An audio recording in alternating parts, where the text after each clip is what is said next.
Good morning, Eugenetics. It's Wednesday once again, and I have the obligation to fulfill my promises. So we will do the reading today. But Eugenetics, I had to bypass one chapter, which was supposed to be reading number 20, because the steamy story is very delicate and I don't have the permission yet.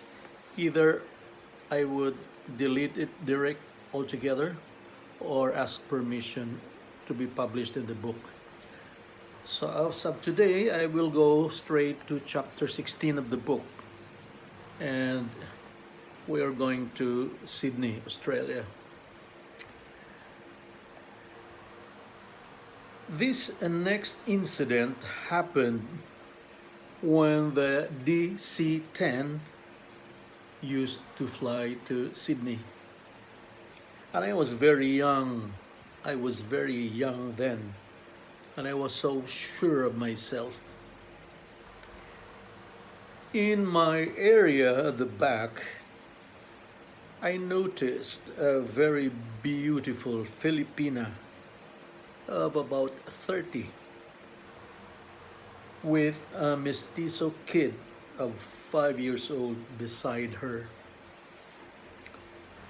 The flight was very light. Perhaps it was a lean season. Each time I moved around the area, I would catch her looking at me. 3 times I approached her and asked her if she needed something. She responded, no. After my crew rest, when I passed by her, she told me to sit beside her. The sun was sleeping soundly at the other side. She was married to an old Australian. The boy was their only son. She had a DVD for rent business in Australia. At that time, DVD was in style. She had problems with her marriage, she told me. She claimed she had a quarrel with her 70-year-old Australian husband on the phone before she flew in. Every time I stood up to answer a passenger call, she would excitedly say, "Please come back and talk to me again." With that, I forget my problems.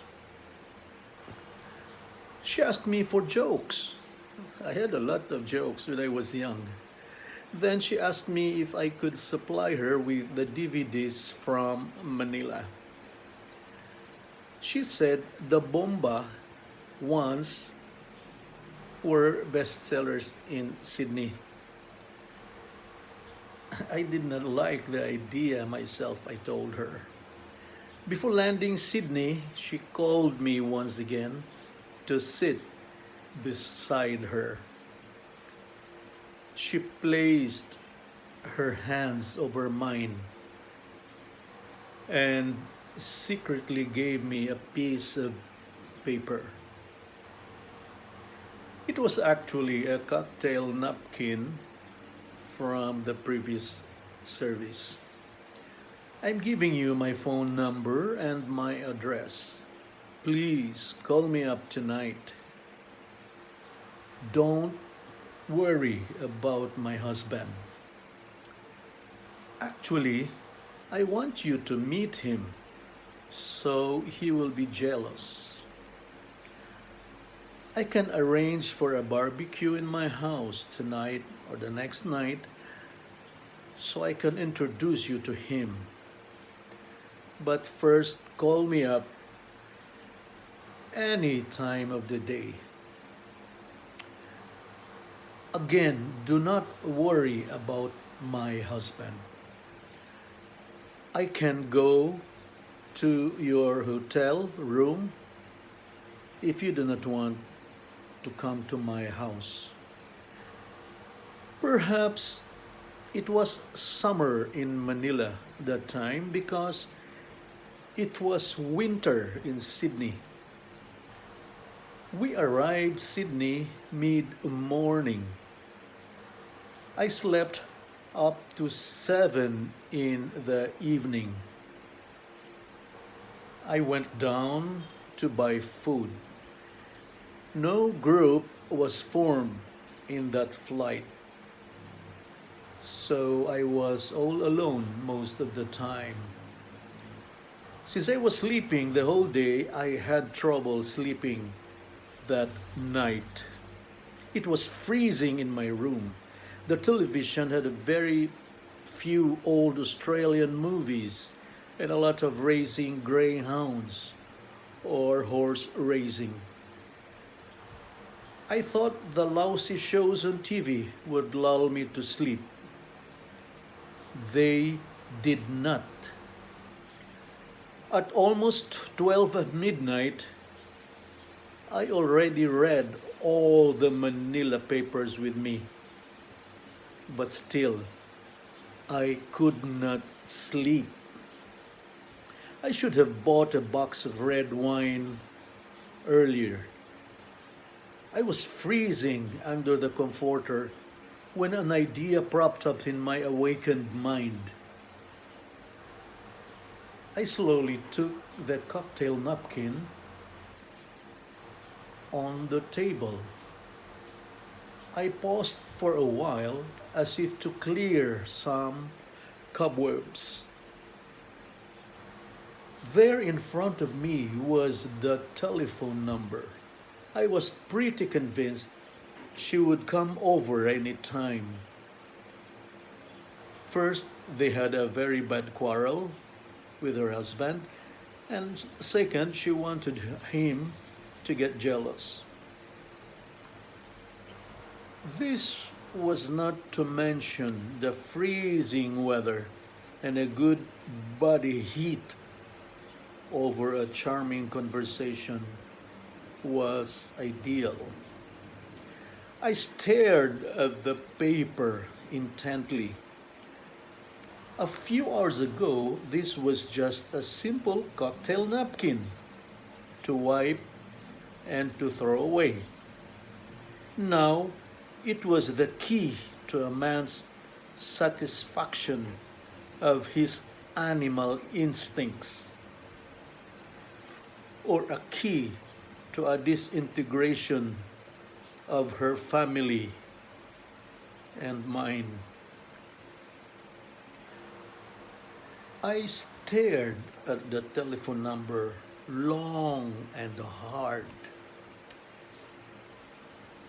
Satan's temptation was strong, very strong, and very persistent.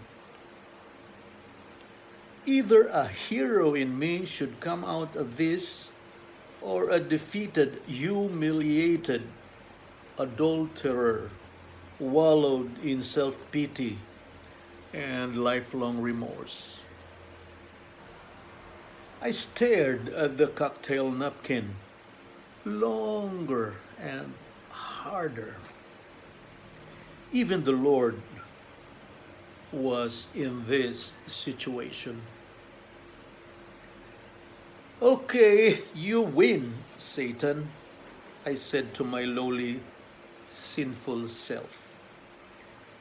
I dialed the outside line, then the area code.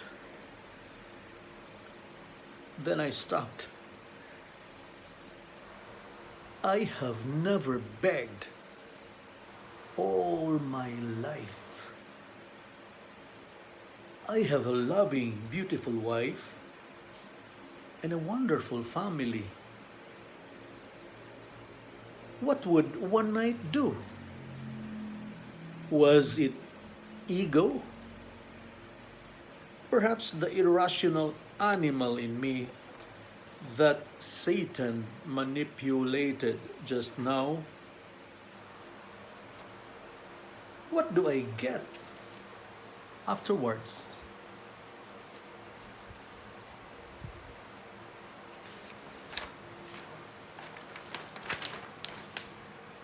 What would she get out of this controllable madness? Would she really have won if her old, perhaps impotent husband discovered and got jealous? Would my manly pride grow if I made a conquest? Or would it suffer eternal remorse and damnation from an illicit conjugal indiscretion?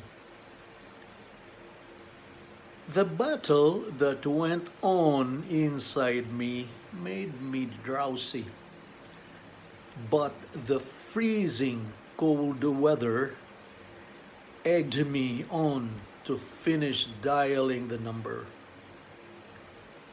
I tried one more time, and then I abruptly stopped. I came to a serious realization. I crumpled the cocktail napkin. I tore it to minute pieces. I felt a certain disgust creeping slowly into my being. Then I heard my telephone ring 3 times. When I lifted it, it was already cut. I was awakened from a lazy slumber. I ran to the trash can. I retrieved the pieces of the cocktail napkin with the numbers. I tried to put the numbers back together like a priceless jigsaw puzzle. But I could not anymore. Goodness won over evil. And I remembered Mrs. Dina Guzman in our training with a grateful heart. She was right all along, but I never knew if I just experienced a culture shock. Ladies and gentlemen, Eugenetics, thank you for sharing a little of your time. Now, this will be published in YouTube. So, thank you, Eugenetics. I love you.